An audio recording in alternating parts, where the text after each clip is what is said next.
So we are going to end our show today about a discussion about serial killers. In fact, there's a new docuseries called Confronting a Serial Killer, based on a book, based on a case. Let's find out more right now.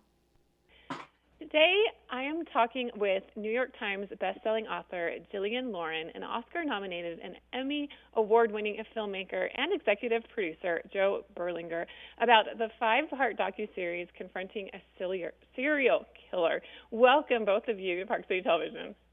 Well, thanks for having us. Thank you. Joe, let's start with you. Tell me more about this series, Confronting a Serial Killer. It shines a light on a lot of issues within the criminal justice system. So I'd love to hear background about it and why you decided to become a part of the project. Yeah, well, I read a magazine article in New York Magazine. Jillian had written an article which was going to become the book that she was in the process of writing. And she talked about her experiences with sitting down and confronting a serial killer named Samuel Little, who has now been given the dubious honor of being America's most prolific serial killer with 93 killings. But that knowledge was only gleaned because of Jillian working with Little, along with law enforcement, the FBI and the Texas Rangers, to get this guy to confess. I mean, he was in Los Angeles for 3 LA murders. Law enforcement assumed that he was guilty of many more. He even denied the LA murders, let alone the other murders that he was suspected of. And Jillian figured out a way to make him feel comfortable and talk.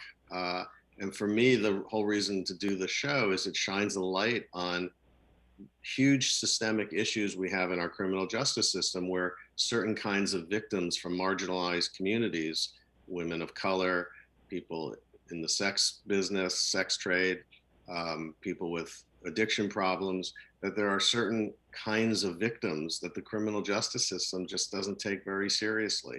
And as a result, Samuel Little, who was in the hands of law enforcement for lesser crimes and was in and out of the system for, briefly, and was in their clutches for so long, nobody really seemed to push to bring him to justice. And it resulted in a 40-year killing spree with 93 victims. And that's just unacceptable to me. So I wanted to follow Jillian as she got him to confess. And beautifully, Jillian and law enforcement were using these clues that he was given to give back the names of many of these victims. Some were Jane Doe victims that nobody knew who they were, or they were victims, they knew the identity, but not the cause of death, or who was responsible. And it just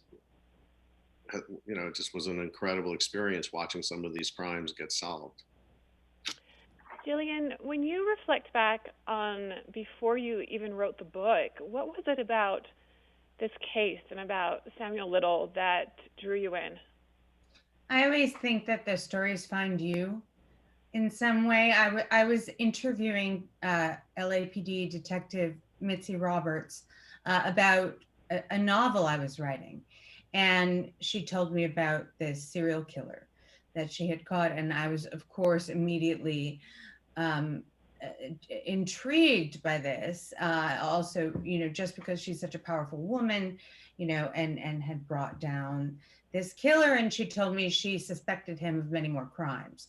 And so I began to, as a journalist, investigate this. And I put my novel on the shelf and said, maybe I can bring some heat to this.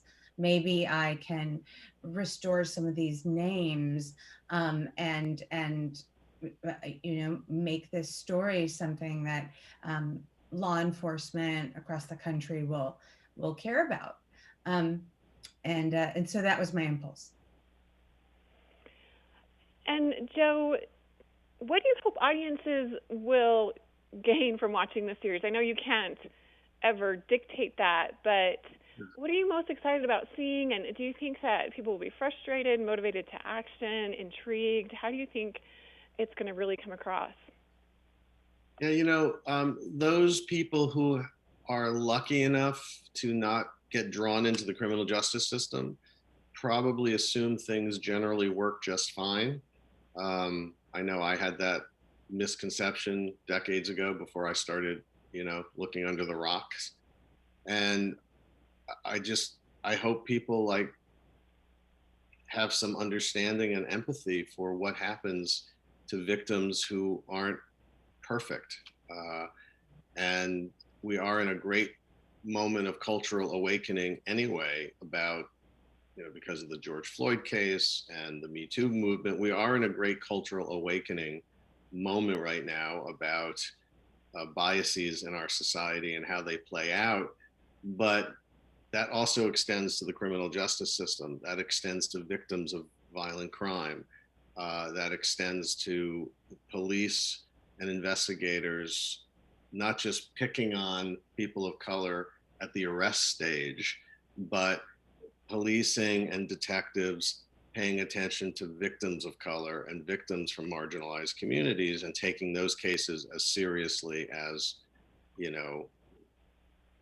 any other, we shouldn't be prioritizing which victim gets our attention. And so that's my hope, is that we understand that there are some gender and racial biases in our criminal justice system that really need to be addressed, like we are addressing these biases in other parts of society. Jillian, as you wrote this book and as you worked to identify victims of this horrific crime, you were quoted to say that you were worried you were going to become one of his victims, at least psychologically. That's fascinating to me. Tell me a little bit more about that and how that plays into the docuseries, if it even does.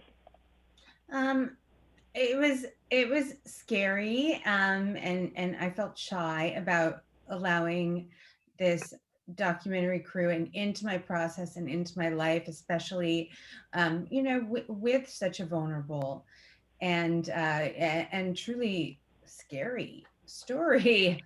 And it wasn't me who said that I was worried I was going to be his last victim. It was the FBI. The behaviorists from the FBI had to, felt like it would be irresponsible if they didn't tell me that he was planning on killing me. And I said, yes, I know that. And, psychologically, he's dead. Was I his last victim? No. I'm a survivor. You absolutely are a survivor. I'm so looking forward to watching this. Confronting a Serial Killer is premiering Sunday, April 18th, 7 p.m. Mountain Time on Stars. Thank you so much, Joe and Jillian, for speaking with me today. An intriguing conversation, and so looking forward to tuning in. Thanks for having us. Thank you so much.